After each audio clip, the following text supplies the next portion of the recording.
magsasalita sa ating mga kapatid, ang ating Hermana Marites Timoteo, Pugpug Ekaya Macedonia, City Medium Director ng District 20. Bukid nun. Tanghali sa inyo lahat mga kapatid.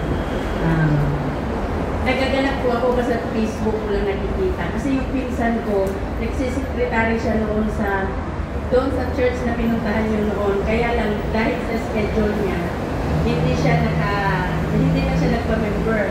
Dahil sa schedule niya, hindi niya maaabot. Kaya yun, sabi niya, manang pumunta ka doon.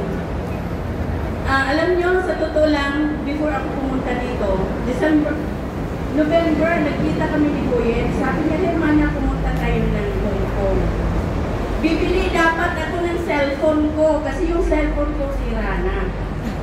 Pero nung sinabi kasi doon sa akin, ang sabi ko, that's the time siguro na pupunta ako ng Hong Kong. Kasi dream ko lang yung Hong Kong eh.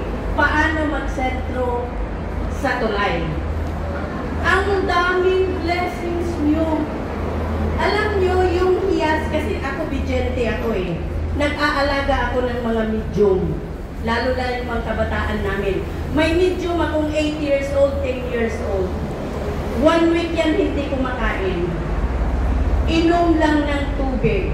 Pero nagmi-medium na sila ngayon. Inaalagaan ko yan. Walang kain-kain, tubig lang. Pero nagawan ka. Binabantayan kong maigit. Kasi nung time na yon, mga hermanas, hermanos, sasabihin ko sa inyo, nandito na ako eh, yung pamasay ko sulitin ko. Ganito ho yun. Espiritista na ako mula pagkabata, sabi ni Hermano. Pero hindi pa ho tinanggap yung pagka-espiritista ko o pagka-ano ko. When time lang yun na meron akong problemang malaki, saka ko tinanggap ang Holy Spirit. Kasi ang sabi ng Holy Spirit ng medium noon sa akin, sabi niya, ano ang gusto mo? Tatanggapin mo ba ako ng buong-buo o tatanggapin mo yung asawa mo? Pili ka. May medium bang ganon? Alam nyo, ang sabi ko, pipiliin ko yung asawa ko. Pagdating ng araw, tatanggapin kita. Pero ang nangyari, pagtanggap ko sa asawa ko, problema, droga, babae, lahat. Buntis ako, kasama niya, buntis din. Bumalik ako. Ang sabi ko sa Holy Spirit, totoo, ikaw nang pipiliin ko. Ngayon naman ulit, wala ulit kasi buntis eh, wala. Punta ko doon, nagsanay ako ng medium at saka bigente. Samantalang yung tatay ko, founder ng Akaya Macedonia. Bukid noon. Ang tagal ng medium director. Pero bakit ka mo? Sabi ko, ang hirap ng espiritista. Nagrigat, nagpanlo. Ang daming problemang dumating. Pero alam nyo kung bakit bumalik ulit ako. Pinanganak ko yung anak ko ng 5 months and 2 weeks. Buhay na buhay. Tinaya ko yung paniniwala ko sa banal na Espiritu Santo. Ang sabi ko, kung bubuhayin mo ang anak ko, gagawin ko ang lahat para maging medium ako. At para maging vigilante ako, para makita ko ang katotohanan. Alam niyo ang totoo? Pinuhay niya ang anak ko. Pinabayaan ko ang asawa ko. Diyos ang inuna ko. Lahat ginawa ko. Trials.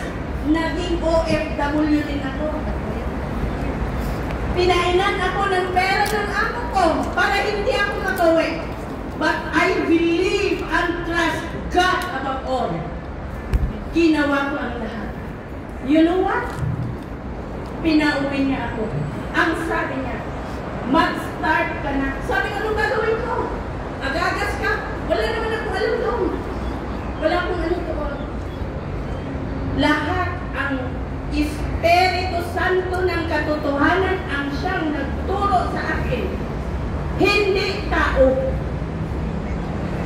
We are very, very lucky. Why? Kasi ang Holy Spirit ang nagtuturo sa atin kung paano tayo maging mabuting tao. Mga kapatid, ang galing, medium ninyo. Nakikita ko kanina, alam niyo kung bakit? Yung medium, pag-awat niya pa lang, ang laking bola, pag ganyan niya, ang daming stars na lumalabas at binibigay sa inyo, bawat isa sa inyo. Kaya palaging nakabuka yung kamay ko. Blessings yun siya.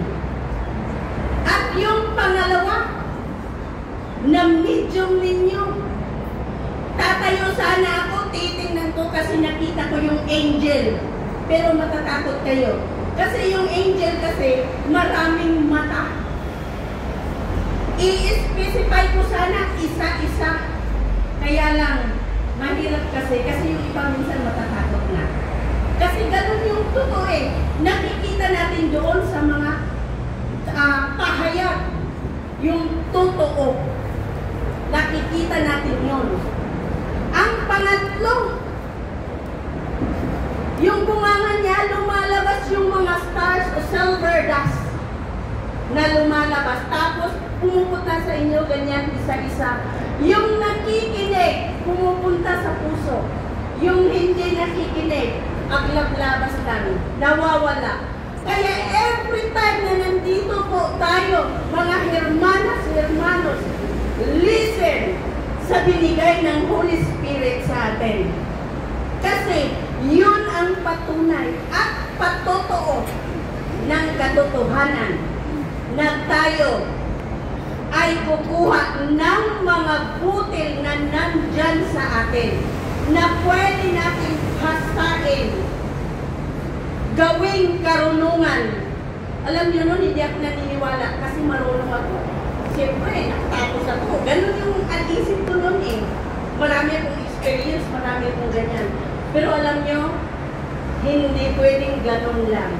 Kasi pag ang Holy Spirit talaga, maniwala ka sa sinasabi ng sa taas, yung karunungan mong meron ka, dodoblehin at dodoblehin ng Panginoong Hesukristo ang blessings na nandyan sa inyo.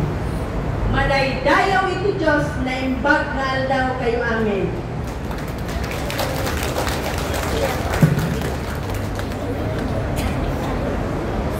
Amen.